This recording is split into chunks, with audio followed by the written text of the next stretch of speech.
Hello everyone, welcome to all of you. Our online YouTube class, Student Guideline. This is Shani Kumar Gupta. Today I am going to discuss about some important question of class 10th physics, and that chapter name is light and reflection of light. तो आज हम पढ़ेंगे प्रकाश के परावर्तन और अपवर्तन, यानी इससे कुछ इम्पोर्टेंट क्वेश्चन है जो आप आज डिस्कस करेंगे। तो स्टार्ट करते हैं आज का क्लास। और आज के जो क्लास में जो भी क्वेश्चंस आते हैं वो सब एग्ज़ाम बेस्ड क्वेश्चन रहेंगे, तो आप सभी ध्यान से पढ़ेंगे और आंसर सबका आंसर टिक करेंगे। और आपको टाइम मिलेगा इसमें आंसर के बाद, आप सबका क्वेश्चन रीड करने के बाद आप उसका आंसर ज़रूर देंगे।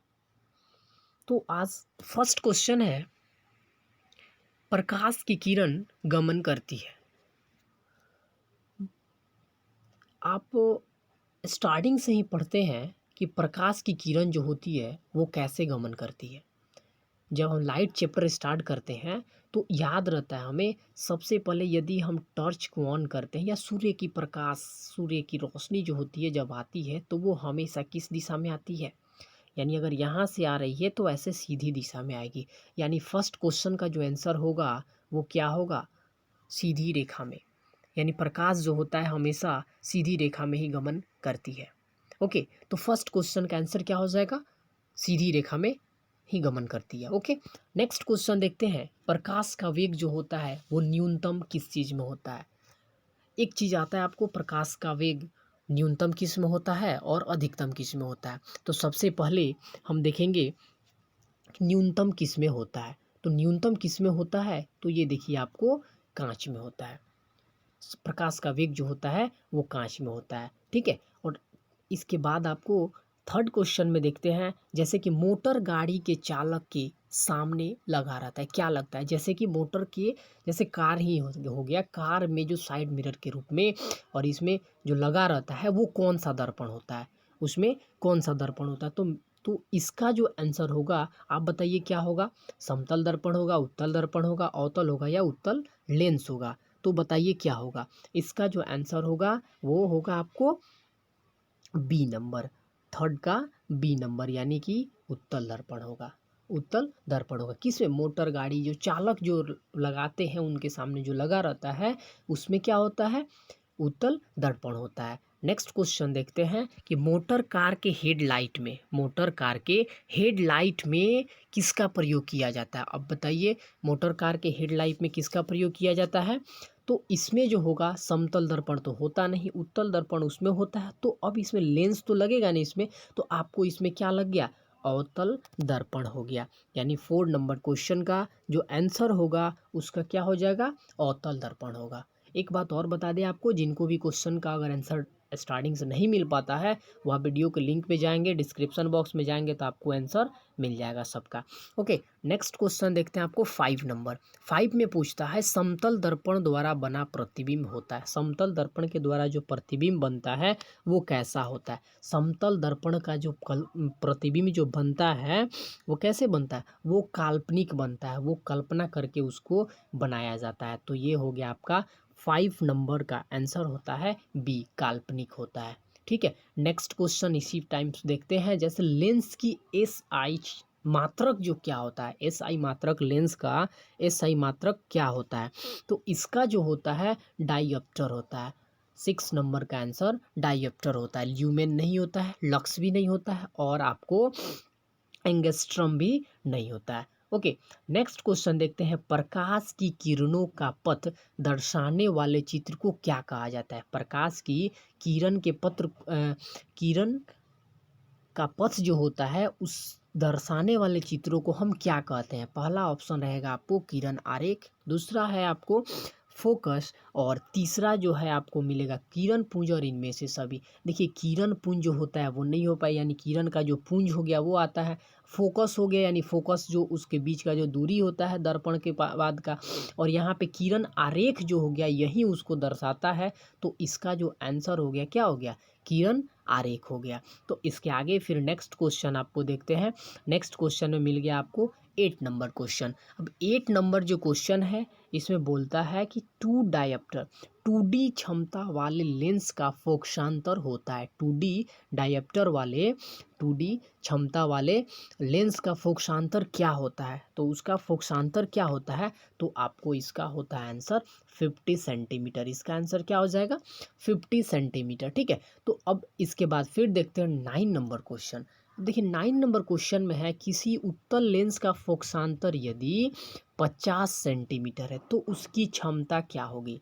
50 सेंटीमीटर अगर उसका फोकसांतर है तो उसकी क्षमता क्या होगी, तो उसकी क्षमता क्या होगी 9 नंबर, यानी वो जो कभी भी रहेगा वो किस चीज़ में रहेगा 2D में रहेगा। 2D जो रहता है 2 डायप्टर यानी वो रहेगा जो वो हमेशा प्लस में रहता है। उसका क्या रहेगा आंसर 2D प्लस यानी +2D रहेगा। ठीक है, अब देखिए 10 नंबर क्वेश्चन है प्रकाश के किरणों के समूह को क्या कहते हैं। ये तो एकदम इजी क्वेश्चन है जो आप सभी को पता है। ऊपर देखिए एक और क्वेश्चन इसका किरण पुंज का, और इसका 10 नंबर का आंसर क्या हो जाएगा आपको किरण पुंज, यानी इसका आंसर 10 नंबर का आंसर क्या हो जाएगा बी नंबर ऑप्शन होगा। नेक्स्ट क्वेश्चन देखते हैं आपको उत्तल लेंस की क्षमता होती है। उत्तल लेंस की जो क्षमता होती है वो क्या होती है। उत्तल लेंस की क्षमता जो होती है वो आपको धनात्मक होती है। उत्तल लेंस की क्षमता क्या होती है धनात्मक होती है।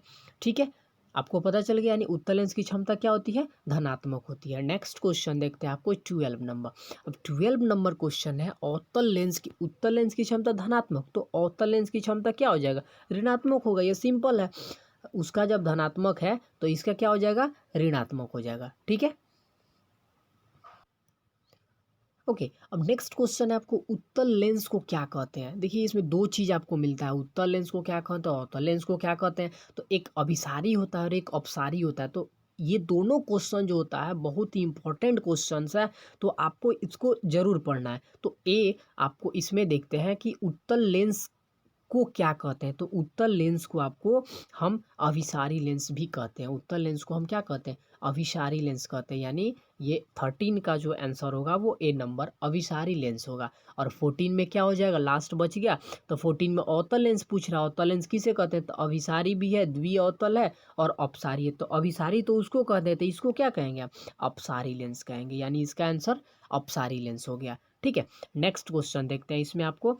नेक्स्ट क्वेश्चन में है कि निम्न में से कौन से पदार्थ लेंस के लिए प्रयुक्त नहीं किए जा सकते हैं। निम्न में से कौन सा ऐसा पदार्थ है जो लेंस के लिए लेंस बनाने में प्रयुक्त नहीं किया जाता है। तो 15 नंबर का आंसर देखते हैं। देखिए जल का प्रयोग उसमें होता है, कांच तो लेंस में रहता ही है। नेक्स्ट आपको प्लास्टिक, अब प्लास्टिक का भी प्रयोग होता है, बट मिट्टी जो होता है उसका प्रयोग सोइल का प्रयोग इसमें नहीं करते हैं। ओके, नेक्स्ट क्वेश्चन है आपको 16 number question. So that's your question is किस दर्पण में हमेशा वस्तु से छोटा प्रतिबिंब बनता है। वस्तु से छोटा प्रतिबिंब किसका बनता है वस्तु से छोटा, तो हमेशा वो बनता है किस चीज में उत्तल में, यानी कि बी नंबर ऑप्शन होगा। आंसर आपको याद है बी नंबर ऑप्शन होगा। 17 नंबर क्वेश्चन है किस दर्पण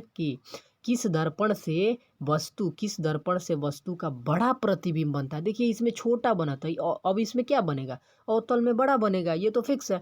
जब उत्तल में छोटा बन रहा है तो अवतल में क्या बनेगा बड़ा बनेगा। नेक्स्ट क्वेश्चन देखिए प्रकाश के परावर्तन के कितने नियम होते हैं। That's a very important question and that's a very easy question when you start your class, यानी कि जब आप लाइट चैप्टर स्टार्ट करते हैं उसी में आपको मिलता है कि प्रकाश के दो नियम होते हैं। एक होता है क्या आपतित किरण और परावर्तित किरण। अब इसमें क्या हो जाता है, अब इसके दो नियम पढ़ते हैं। जैसे इसका यहाँ से आने वाली किरण आपतित इंसिडेंट रे, और ये हो जाता है आपको रिफ्लेक्टेड रे, जहाँ पे आपको i is equal to angle i is equal to क्या हो जाता है angle i is equal to angle r हो जाता है। तो ये हो गया इंसिडेंट रे और ये हुआ रिफ्लेक्टेड रे। और इसके जो क्या होते हैं, तो इसके जो प्रकाश के परावर्तन होते हैं उसके कितने नियम होते हैं दो होते हैं। नेक्स्ट क्वेश्चन देखते हैं 19 नंबर क्वेश्चन। जब प्रकाश की किरण हवा से कांच में प्रवेश करती है तो मुड़ जाती है। अब देखिए जब प्रकाश की किरण हवा से कांच में प्रवेश करती है तो किधर मुड़ जाती है, तो ये जो मुड़ती है वो हमेशा अभिलंब से दूर नहीं जाती है। अभिलंब से क्या होता है अभिलंब से निकट हो जाती है। अभिलंब से किधर घूम जाती है निकट मुड़ जाती है। ठीक है, नेक्स्ट क्वेश्चन है फोटोग्राफी कैमरा अविदृश्यक होता है वो किसके द्वारा? तो ऑप्शन देखिए, उत्तल लेंस, अवतल लेंस, उत्तल दर्पण और अवतल दर्पण। तो ये किसके लिए होता है? ये हमेशा उत्तल लेंस में होता है। फोटोग्राफी कैमरा जो होता है अविदृश्यक होता है वो किसके लिए? उत्तल लेंस के द्वारा। और साइड मिरर के रूप में किसका प्रयोग करते हैं ये बताइए। साइड मिरर के रूप में याद है उसमें उत्तल का प्रयोग हुआ था गाड़ी में, तो बस वही चीज़ ये है, आपको उत्तल दर्पण में आपको साइड मिरर के रूप में भी किया जाता है। 21 क्वेश्चन है। नेक्स्ट क्वेश्चन देखते हैं आपको 22 में। एक दर्पण की फोकस दूरी 10 सेंटीमीटर है। एक दर्पण की फोकस दूरी 10 सेंटीमीटर है। 10 सेंटीमीटर, देखिए 10 सेंटीमीटर है। तो इसका क्या पूछ रहा है इसमें? वक्रता त्रिज्या क्या होगा? वक्रता त्रिज्या, तो देखिए जब यहाँ से अगर कोई देखते हैं, यहाँ से मान लीजिए, तो यहाँ पे आपको हो जाता है जैसे फोकस दूरी इसका यहाँ पे एफ होता है और यहाँ पे क्या होता है? सी होता है, ठीक है। तो जब ये 10 मीटर हो गया, 10 सेंटीमीटर हो गया, तो ये यहाँ से क्या हो जाता है आपको ये पता है? यहाँ से जब यहाँ से यहाँ पे 10 है तो इसका डिस्टेंस जो है वो 10 सेंटीमीटर। तो इसका और इसका डिस्टेंस कितना होगा? 10 सेंटीमीटर होगा। क्यों?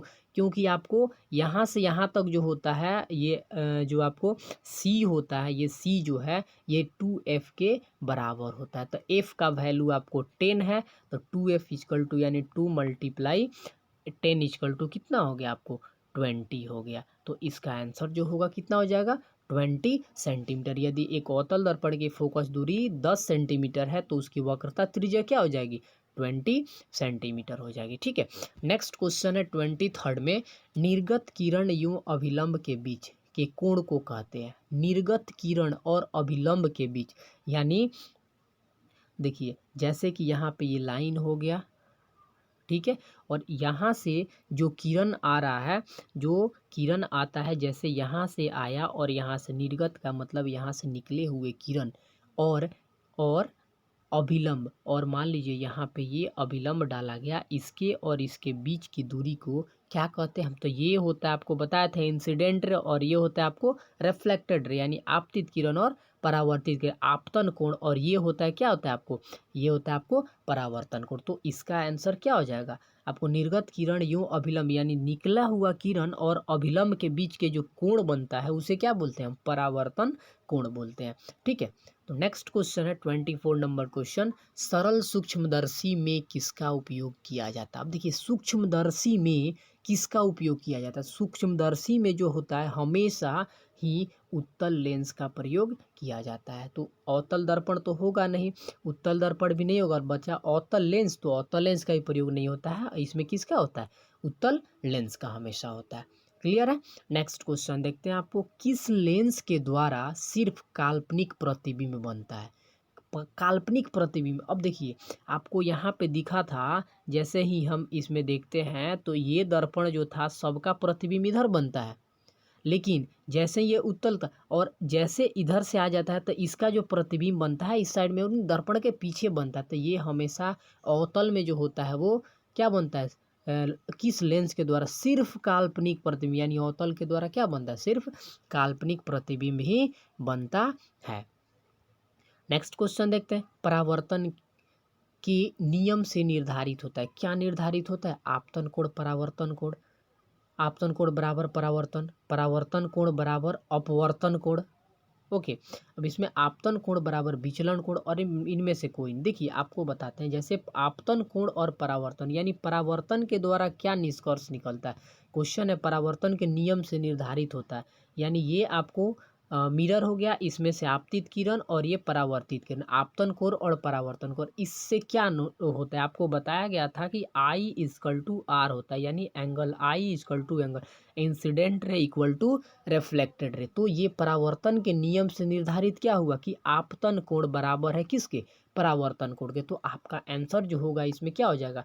ए नंबर। आपतन कोण हमेशा परावर्तन कोण के क्या होता है? बराबर होता है। ओके, नेक्स्ट क्वेश्चन है। काल्पनिक प्रतिबिंब होता है, काल्पनिक प्रतिबिंब कैसा होता है? यानी कल्पना जो किया गया प्रतिबिंब वो कैसा होता है? वो हमेशा ही सीधा होता है, हमेशा ही सीधा होता है। जैसे कि अभी हम इसमें पढ़े हैं, इधर आपको क्वेश्चन पढ़े हैं ना एक, जैसे किस लेंस के द्वारा सिर्फ काल्पनिक प्रतिबिंब बनता है? तो ये अवतल लेंस के द्वारा बनता है काल्पनिक प्रतिबिंब। उसी तरह आपको इसमें क्या बन गया, और किसके द्वारा सीधा बनता है? सीधा बनता है। काल्पनिक प्रतिबिंब होता है, क्या होता है, तो हमेशा वो काल्पनिक प्रतिबिंब सीधा होता है।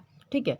नेक्स्ट क्वेश्चन है 28 में, लेंस के मुख्य फोकस की संख्या कितनी होती है। लेंस के मुख्य फोकस की संख्या कितनी होती है। तो लेंस के मुख्य फोकस जो होता है उसकी संख्या हमेशा कितनी होती है, 2 ही होती है। ठीक है। नेक्स्ट क्वेश्चन है आपको, सर्च लाइट का परावर्तक सतह कैसा होता है। सर्च लाइट का जो परावर्तक सतह होता है वो कैसा होता है। तो वो जो होता है सर्च लाइट, उसमें प्रयोग किया जाता है किसका, अवतल दर्पण का प्रयोग उसमें ज़्यादा, उसमें हमेशा अवतल दर्पण का ही प्रयोग किया जाता है। Is that clear. Next question, next और लास्ट क्वेश्चन देखते हैं आज के लिए, दाढ़ी बनाने में कौन सा दर्पण उपयोग किया था। आप याद रखिएगा इस क्वेश्चन को, इस क्वेश्चन का प्रयोग, इस क्वेश्चन का जो हमेशा कितने बार हर एग्जाम में इसको पूछा जाता है, दाढ़ी बनाने में कौन से दर्पण प्रयोग किया जाता है, या दाढ़ी बनाने किस दर्पण का प्रयोग दाढ़ी बनाने में किया जाता है, ये भी एग्जाम ये क्वेश्चन होता है। तो हमेशा याद रखेंगे दाढ़ी बनाने में अवतल दर्पण का प्रयोग करते हैं। ठीक है। तो ये आपको ये जो क्वेश्चन है बहुत इंपॉर्टेंट क्वेश्चन रहता है, हमेशा पूछता है ये क्वेश्चन, लेकिन बच्चे इसी में क्या करते हैं, अवतल को छोड़ देते हैं और उत्तल पे टिक कर देते हैं। तो ये ध्यान रखेंगे, दाढ़ी बनाने के लिए हमेशा कौन से दर्पण का प्रयोग किया जाता है, अवतल दर्पण का प्रयोग किया है। तो आज आज जो क्वेश्चन था हमारा, आज का जो क्लास था वो जो ऑब्जेक्टिव टाइप क्वेश्चन के लिए था, तो आज ये कंप्लीट होता है। और फिर मिलेंगे आपको नेक्स्ट वीडियो में, तब तक के लिए आप बने रहे स्टूडेंट गाइडलाइन के साथ।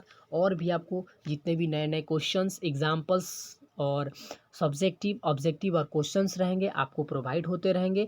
आपको नीचे आपको इसका आंसर का जो है वो वीडियो के नीचे लिंक में आपको मिलेगा, जो आप इसका आंसर देख सकते हैं। और एक और बात, हमारे चैनल से जुड़े रहने के लिए और नई नई वीडियो को अपडेट पाने के लिए आप चैनल को सब्सक्राइब करें, कमेंट करें और बेल आइकन को ज़रूर दबाएं। यदि आपको और भी किसी चीज़ पे वीडियो चाहिए, जैसे कोई भी सब्जेक्ट हुआ, चैप्टर हुआ, तो आप कमेंट बॉक्स ज़रूर करेंगे या व्हाट्सएप करेंगे, जिसमें आपको वो आपकी सारी जो बातें हैं उसको ध्यान में रखते हुए आपको और भी चीज़ प्रोवाइड किया जाएगा। Okay, thank you.